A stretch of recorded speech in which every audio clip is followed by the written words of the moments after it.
Hello, Liverpool fans.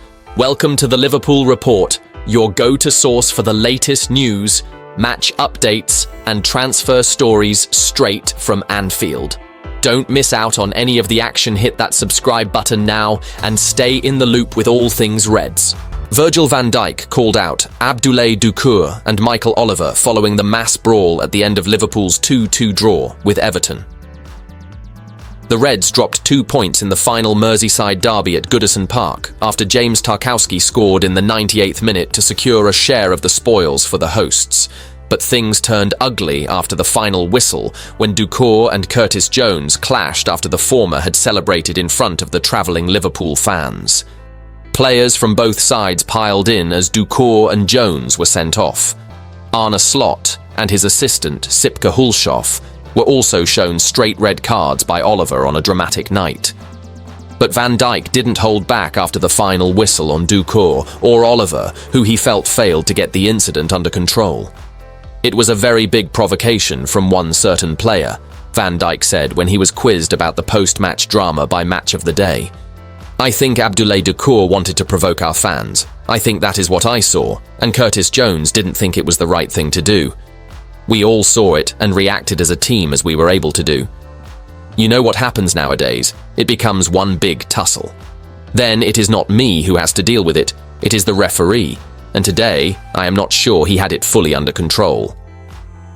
Slot was visibly unhappy with Tarkowski's equalising goal, something that former Toffees defender Phil Jagielka referenced on TNT Sports by pointing out a nudge in the box beforehand.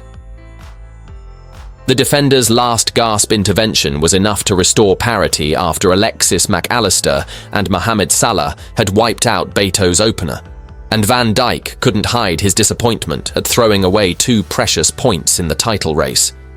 He added, "Very tough to take. To concede an equaliser that late is always disappointing. We saw the celebrations they had in the end, so we know how much it meant for them.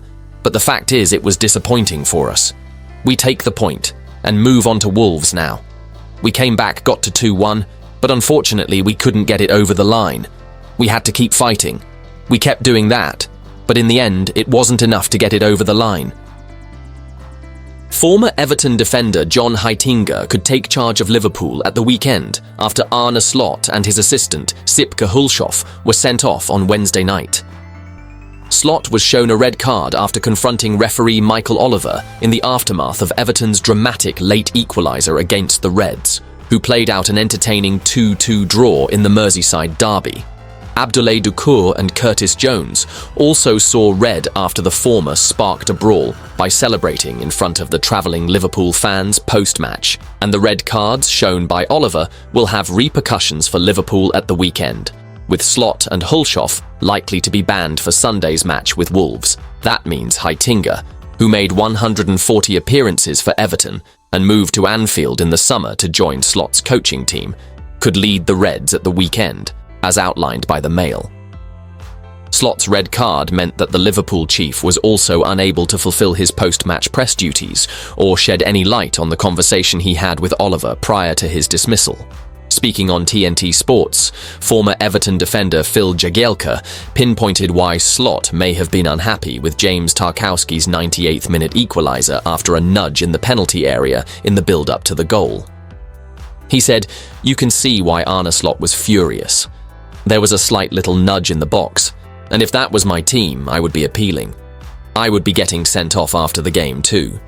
Slot always talks about staying composed, but it seems like he lost a bit of his composure at the end there. That's what a derby does to you. Slot was also unable to comment on the post-match brawl that saw Jones and Doucoure sent off, although Reds captain Virgil van Dijk was able to offer his verdict. "It was a very big provocation from one certain player," the Dutchman told Match of the Day. "I think Abdoulaye Doucoure wanted to provoke our fans. I think that is what I saw, and curtisjones didn't think it was the right thing to do. We all saw it and reacted as a team as we were able to do.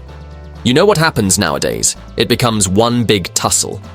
Then it is not me who has to deal with it.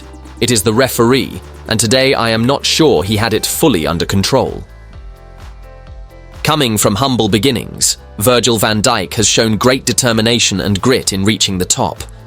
While he was still a great defender before moving to Liverpool, his best form came when he joined the club in 2018.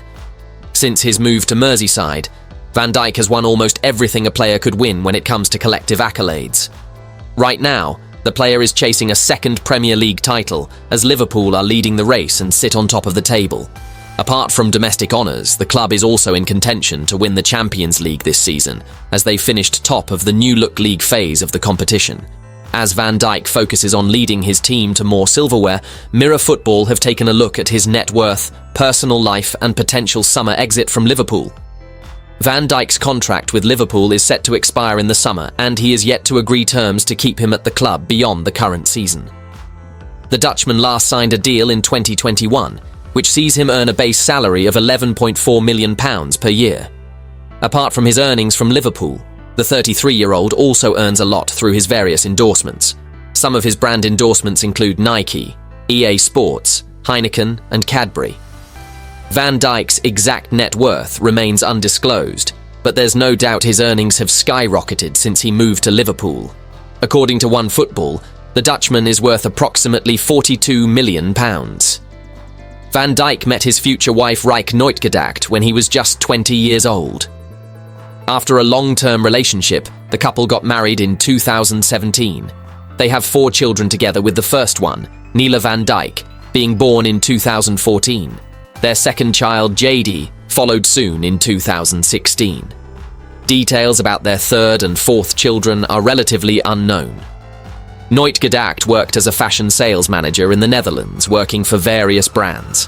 However, when Van Dijk moved to Glasgow in 2013 to join Celtic, she left her career behind and followed her partner to Scotland. As of now, it is not known if she is working or not.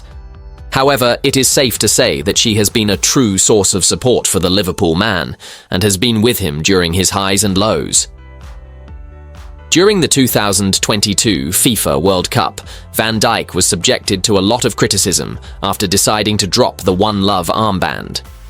In 2020, Dutch Football Association launched the One Love campaign to promote diversity and inclusion in football. However, same-sex relationships and the promotion of same-sex relationships are criminalized in Qatar, and teams were asked to not wear One Love armbands during the 2022 World Cup. As a result, several teams decided to drop it under the threat of sporting punishment.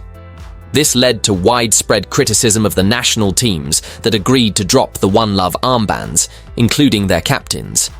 Van Dijk suggested that he was willing to wear the armband, but not at the expense of a potential yellow card, as it could have negatively impacted his tournament.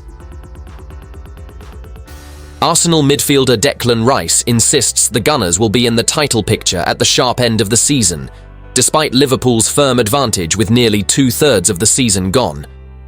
If Liverpool win their game in hand against Everton on Wednesday, they will move 9 points clear at the top. Rice's Arsenal have shown their quality though, going unbeaten in the league since November and beating Manchester City 5-1 last time out.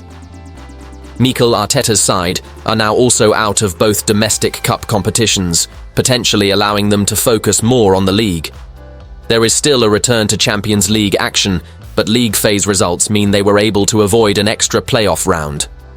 Arsenal remained in title contention going into the final day of last season, only for Manchester City to pip them by 2 points.